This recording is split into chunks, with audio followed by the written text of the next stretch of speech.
44 of Start Creating As We Go. I am Shannon in Toronto. Woo! And I'm Jamie in Toronto, where it is windy and cold. And I'm Susie in Vancouver, and it's sunny and beautiful. Nice. Yes, I love seeing those maps, those meme maps of it's like, it's hell, we're under snow, it's snowed here, it's snowed over, and then it's like, perfect.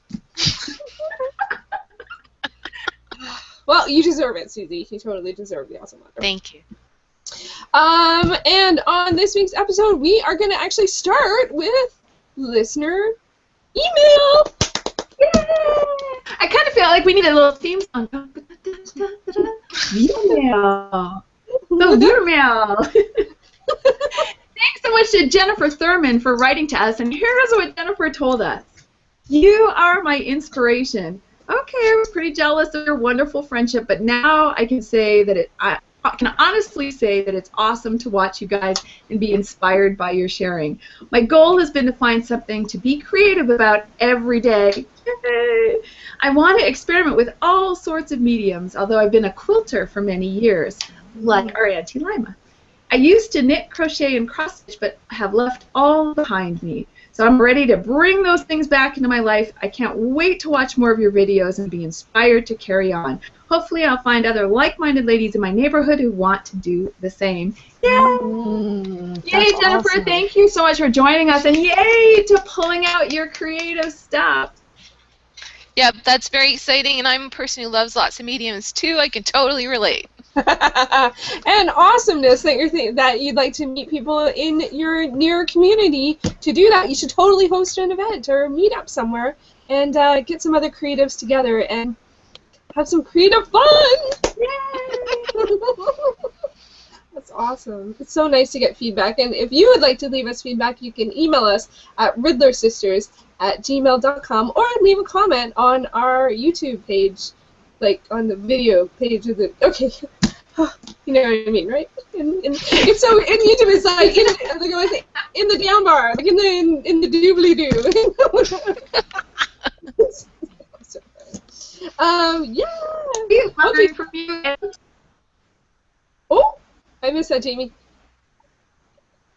I was just saying we totally love hearing from you, and we're so excited to know that what we're sharing is being inspiring for you too. Mm-hmm.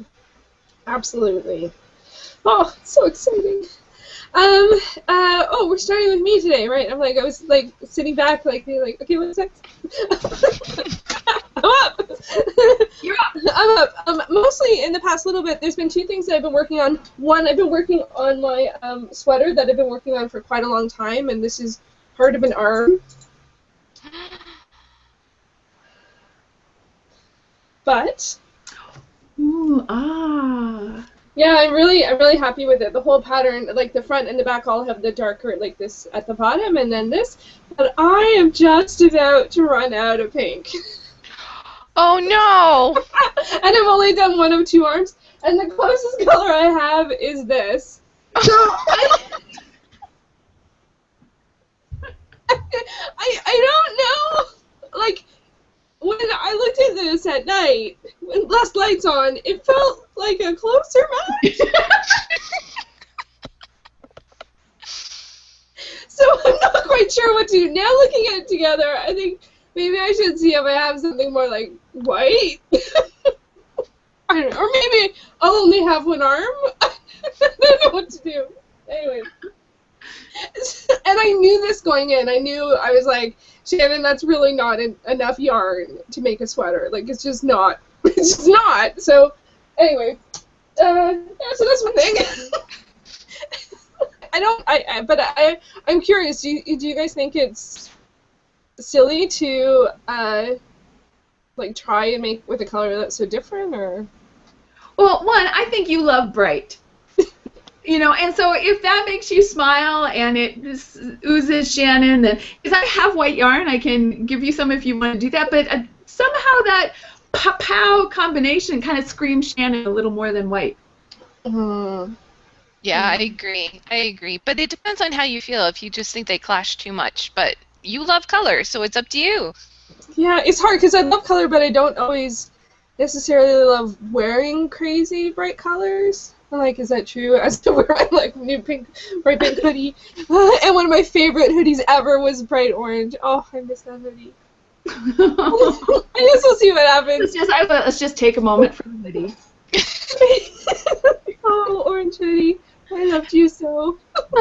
Like the purple track pants. Oh, my purple track pants. Oh, they are really. Oh, I was so sad to lose them. Literally, they were just gone one day. I really, in some ways, I actually really hoped I wouldn't have minded it so much if I had been able to finish that sleeve and then had one sleeve be completely different or something. Yeah. But this really looks like, you know, this sweater had a pattern, and that's not what happened, which normally I'm okay with. Do you have more of the dark that's on the sleeve? I do, but it's a lot heavier. Oh. So another option would be to do the whole other arm in the dark color, but it's heavier and it's a little scratchy, which I thought would be fine on the cuff. So I guess I can't decide if I want, and I also still have to do the collar. There's a bit of a collar that I wanted to do in the pink. So yeah. Can you get more of that pink, Shannon? No, not that specific color. No, I just sort of happened to get it. So yeah. I guess I can also root through all of my bags of yarn. Oh. I did a catalog, but then I got, like, one day, now the catalog doesn't make any sense because I got all, like, and then I never re-cataloged. It's great while it lasted. So that's been on my mind. I've also been doing some drawing, been having fun with doing, one thing I've been really having fun with is working with pattern. I use this little sweater pattern as an inspiration, and then I tried to figure out the pattern. Oh, cool. So fun. And then I reversed the colors, or I changed the colors. Ooh, that's not as good as it looked. And then I did different colors in a different scale. Awesome. I love the reveal. Thank you. I think I wonder. I might have like snuck it a little. Like thank you. I feel really good about that. So I had so much fun doing this. I love geometric patterns. It was quite frustrating. This first one, I did do it wrong, and it took me a while to figure out the pattern.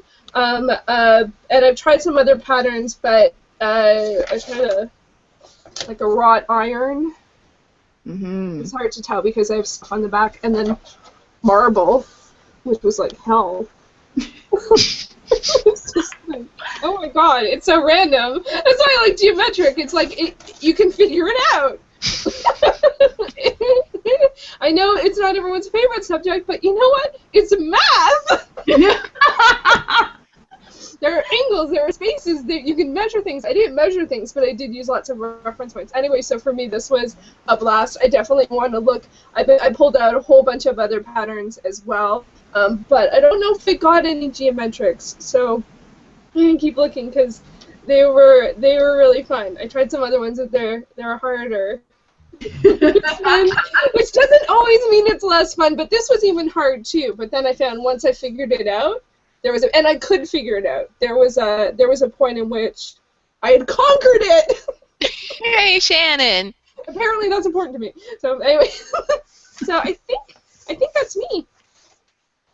Wow, awesome. Okay, so let's see. What am I going to share? So I know last time I said that I got, you know, I say many times that when I create something and I like it, that I'll then go and explore it like 5,000 times. So this is my next step with my, I don't think I was this far with my fountain flowers. And so the exercise as it was to make the line around it thicker. And I like it the way it is. So that's it. So I am kind of declaring that done, because I think this is one of the biggest challenges in exploring new mediums and creating is, when is something done? And when do you want to push yourself through to take a next step with something and be okay with risking where it is right now to get to something that feels like completion? And I love, Shannon and I are both taking Year of the Spark with Carla Sondheim and Lynn Whipple. One of the things Lynn said in one of her lessons was, it's that last 10% where you have the opportunity to make it something extraordinary. So when you back off taking the risk of that, you may be missing out. So that's an interesting dance to really think about. This, for me, is complete. It was my first. I loved it. It gave me the whole idea of found flowers, and so I'm just moving on. And so I've made a fresh background, which kind of, it still looks crappy, but this is the fun. This is it's like making a maze and then finding your way through it. I made this background, and then I leave it out in the kitchen on the kitchen table, and whenever I'm making a cup of tea or something, I walk over and I'm like, where are the flowers? Where are the flowers? And so I'm also trying one for the first time on board. Oh. So this is again in process, but so I've done the background to find, and I'm starting to design flowers, but this is just on wood board. I loved working on the wood. It's nice and secure.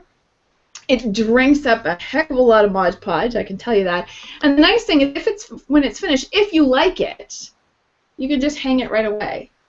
Oh, sweet. So it kind of comes with its own sense of a frame. And so I'm continuing to love this exploration. And one thing for sure is I am really owning the fact that I love doing that I love learning one thing and exploring it deeply and deeply and deeply.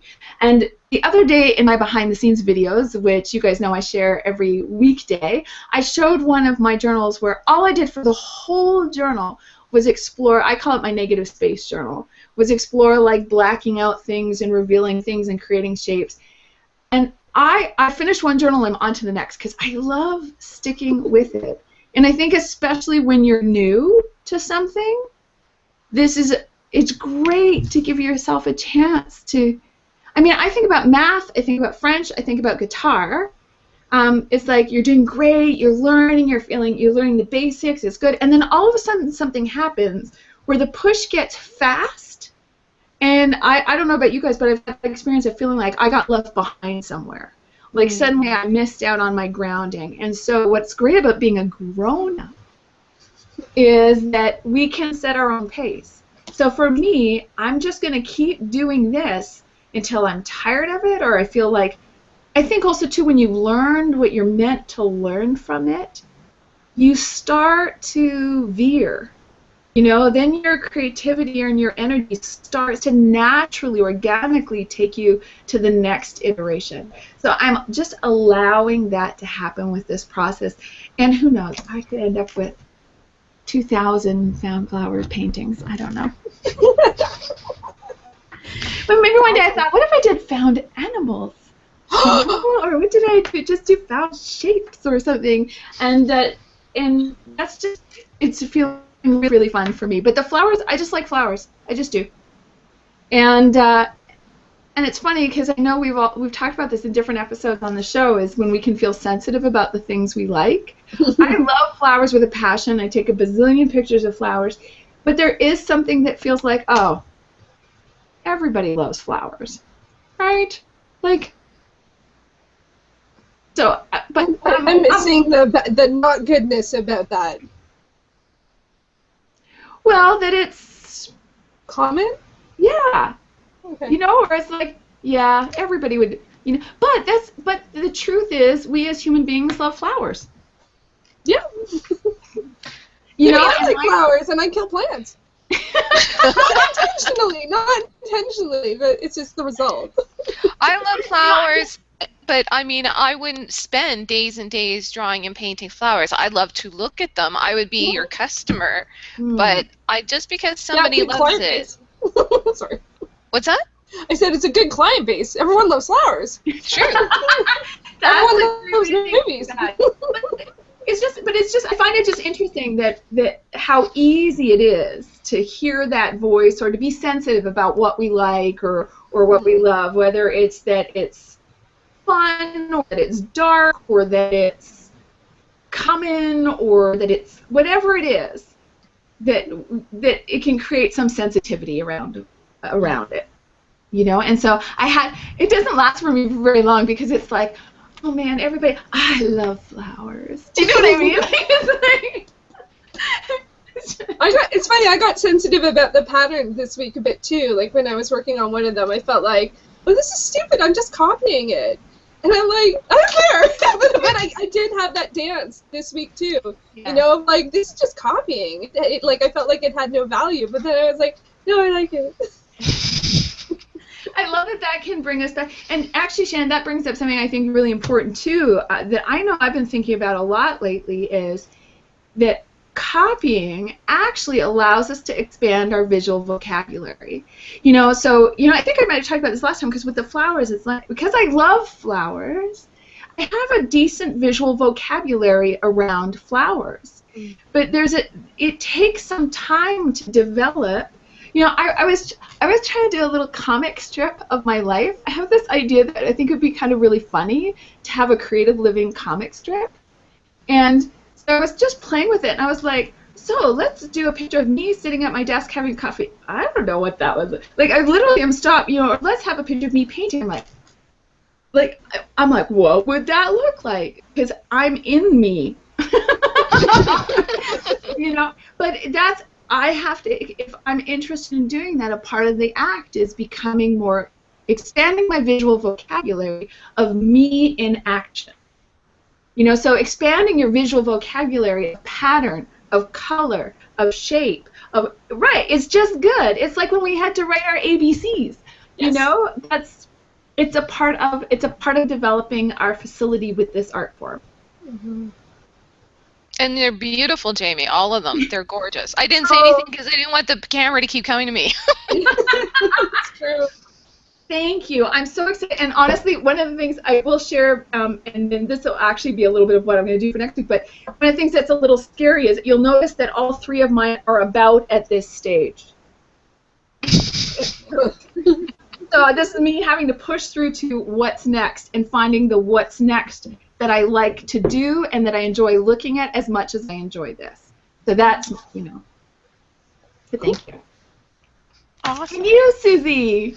Oh, I wanted to say, Shannon, too, about your geometric shapes and patterns. I was doing that with jewelry, and I couldn't believe how it felt creative, even though I'm like sort of like sketching out somebody else's design. There was something about it. So, and I think that's amazing you could do that.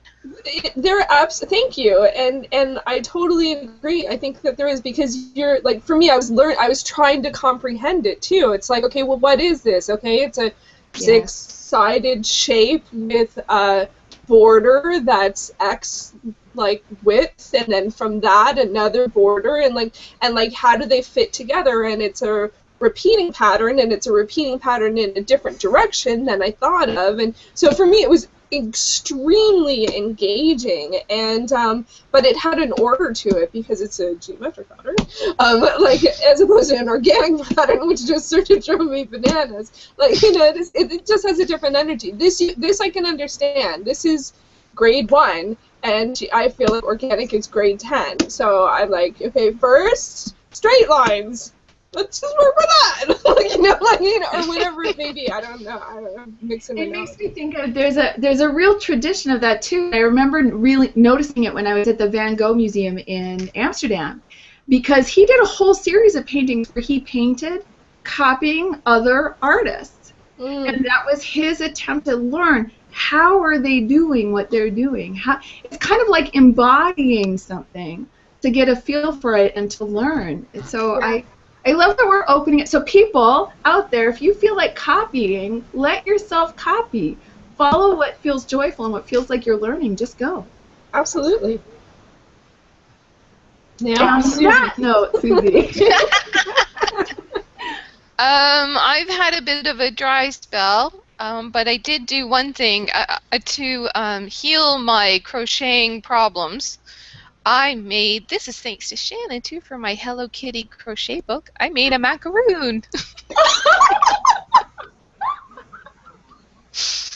Oh, that's so cute. So awesome. So, I like it, small project done quickly. Perfect. Also, my friend Miranda, her daughter is obsessed with trying to feed her Barbie hamburgers. So she asked me to make some hamburgers out of clay. So this is my first one. It's a big one with lettuce. That's so cute. Oh my gosh, I love it. I love it so much. And then I made one with lots of ketchup because some people, whoops. Yeah, some people love ketchup, so there's ketchup oozing out. And a cheeseburger. It's like she got 3 sliders. Yeah, exactly. All different sizes. Let's see, I'll show that. That's actually from my toaster oven. So, yeah, so I was like, I'm totally intrigued by the daughter's obsession. I thought that was actually quite interesting. I don't know, maybe Barbie's too skinny, so she wants her to eat. But one thing that was frustrating is I went down to a bead store in Kitsilano, which is one of the most expensive neighborhoods in Vancouver, if not, it's the second most. And I bought 3 beads, and it cost me almost $10.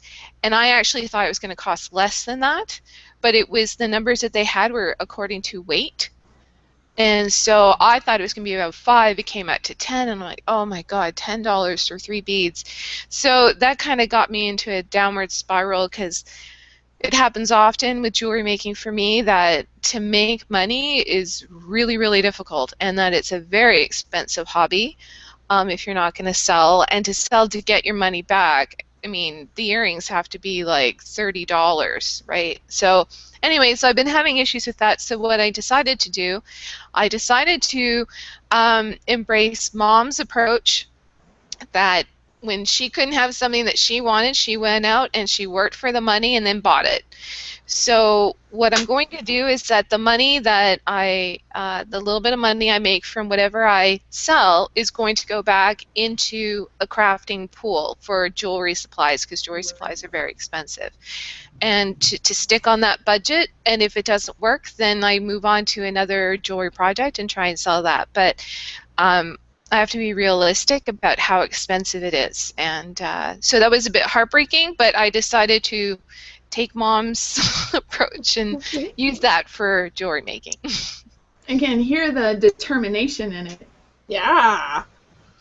Yeah, well, I don't like anything stopping me, right? I've never been good with that. I'm like, that doesn't run in this family at all. Yeah, not at all. Not at all. But it's also really like it's great to shift your perspective, right? To as opposed to feeling the same way, or to, like, you know, to be like, okay, well, how can I approach this differently? How can I get around this? How can this feel differently? And that's really big. That is really big. So yeah, good for you, Susie. Thank you. And you like the hamburgers? I love hamburgers. They're so cute. They're just, you just keep wanting to look at them, you know, because they're so adorable, and they really look like hamburgers. So it's almost like your brain is going, what? Really? What? Really? That's awesome. Thank you so much. So that's all I have for today. So, what are we going to get up to next week or next time? I'm like, I don't know. I think I would suspect I'm going to still be working on the patterns. I'm going to try and find other tea matching patterns, and if that fails, I guess I'll just have to make one of my own. Jamie? I'm going to keep finding flowers for sure, and I'm going to try to take a couple of these pieces to the next stage and see what that's like. I am hoping to create a little class around working with a negative space journal, because it's been so much fun for me and people were really excited about it, and it's such an easy in to starting with art journaling. So I'm hoping to fit that into my schedule. Awesome. How about you, Susie? Awesome. I have been so busy the last 2 weeks. I'm hoping to actually, well, get back in the kitchen a bit, which would be nice, and but to continue with the jewelry making, and to I've got lots of books for inspiration, so I'm going to do some research on how to work with wire, which is an inexpensive way to make really lovely earrings, and maybe I'll put something up on Etsy. You never know. Oh, and can I just say, I want to say thanks again to Jennifer for writing in, and I want to say a little update from Dara, who asked us what we like best in terms of knitting needles, that she is trying both metal ones and bamboo ones out, and then she's going to compare. And so we'll be looking forward to hearing from you, Dara, which one you like better. She could even use the scientific method, which we talked about last time. Yes! We'll be looking forward to those conclusions. Awesome. Well, that's what we have been up to, and are hopefully going to be up to, and we would love to hear what you, our listeners and watchers, viewers, Our stalkers. our stalkers. No, stalking. No, creative stalking. Copying, yes. Stalking, no. We would love to hear what you are up to. Feel free to leave a comment on our blog and website, riddlersisters.com, or on our YouTube channel, or email us directly at riddlersisters@gmail.com with 1D. 1D. 1D Riddler. Ooh. I know, I'm like Dion. One day we'll tell the Dion story. Dion, you! Alrighty, folks. Bye, everybody. Bye! I think you have to click it, Susie. Yeah, I was hoping it would go back to you, not stay on me.